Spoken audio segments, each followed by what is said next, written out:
Well, welcome back to the Shadows Seekers. Today's explainer is a bit of a descent into madness, in the best way possible. We're diving into the parable of the Crimson Coronation and the Theater of the Void. I'll be your guide through these darker corridors of logic and esoteric lore. We are stepping right into the terrifying but honestly kind of liberating realm known as the alchemy of insignificance. So settle in, clear your mind, and let's explore the breakdown of order and the final crowning reign of the Mad Wizard. All right, so we begin right at the end of an era. Picture this. The old, rigid kingdom of stone, the world of order and meaning, as we completely understand it, is undergoing a massive physical transformation. Actually, scratch that. It's not even a kingdom anymore. It has morphed into a, quote, vast alchemical laboratory where the very fabric of reality is dyed in the hue of a rising blood-red sun. Just imagine that for a second. The sky is literally burning with this crimson light, just bleeding all over the fortresses of logic you once trusted so much. The stage is basically set for a total nightmare, or, depending on how you look at it, an awakening. Now, in esoteric circles, this wild transformation is known as the Rubedo stage. If you're familiar with alchemical lore, you know Rubedo is that final reddening phase. But here, in the alchemy of insignificance, it marks the colorful death of the old, meaningful world. Everything, and I mean everything, you clung to for stability undergoes this intense breakdown to become a shifting dream. And listen, this isn't just some dark magic parlor trick. We're talking about a profound psychological breakdown of your very own ego and your desire for control. It is literally the death of your personal kingdom of stone. So, let's step right into the first act of our little tragedy, the Puppet Master's unseen strings. Hidden way behind the veil of the World Tree, the Puppet Master, the son of Shadows himself, begins his subtle reign. Now think about the old world for a second. Power there was maintained through what they call static control. It was all brute force logic, right? The cold iron of the monarch or the rigid Apollonian gaskets of the last thinker. But the Puppet Master? He operates completely differently. He brings the wisdom of the void. He weaves these unseen strings through the shadows. He doesn't just break your will like some old-world tyrant. Oh no, he redirects it. He points your will straight toward its own total dissolution. And the way he does this is absolutely fascinating. He exploits the lingering desires of those old kings and heroes. He doesn't force a hero to do anything. Instead, he just plucks the strings of their own ambitions and insecurities from the dark.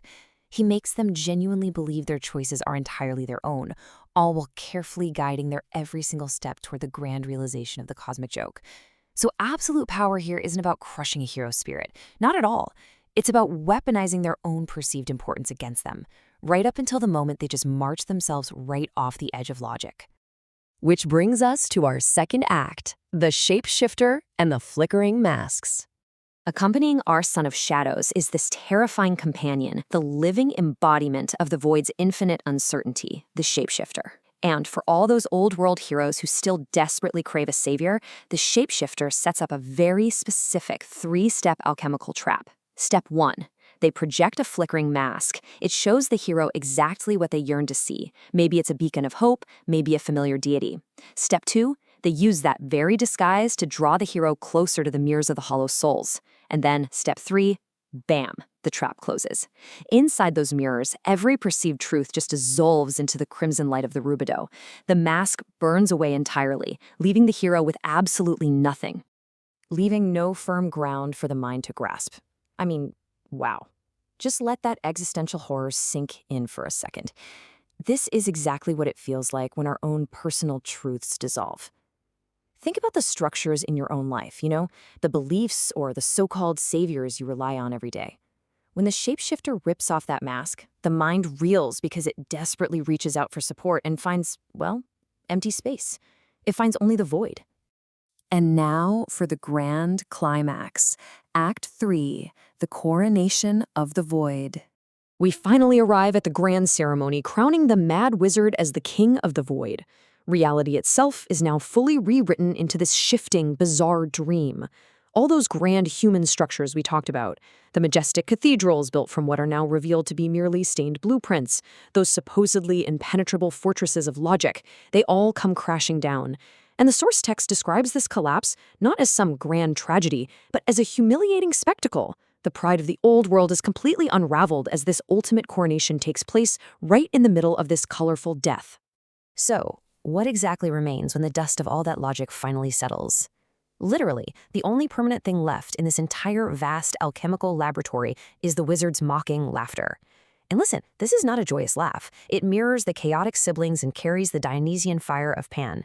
It's this wild, untamed, highly destructive sound that just burns away the very last remnants of order. It is, for all intents and purposes, the audio signature of infinite uncertainty. Now, the philosophical significance of this mocking laughter is absolutely profound, because it marks the exact moment of realization for the seeker. It is literally the punchline of the cosmic joke. See, when all the illusions are stripped away, when nothing is true anymore, you realize this terrifying paradox. The puppet master who manipulated you and the shapeshifter who lied to your face, they are actually the only honest architects left. Crazy, right? But it's true, because they are the only ones operating in total alignment with the true nature of reality, which is the void itself. So accepting that laughter means you are finally accepting the joke. But hey, here is where the darkness actually breaks into light. This brings us to the concept of the grave dance. Losing the illusion of control might feel like a death, but it is actually the ultimate freedom of the spirit.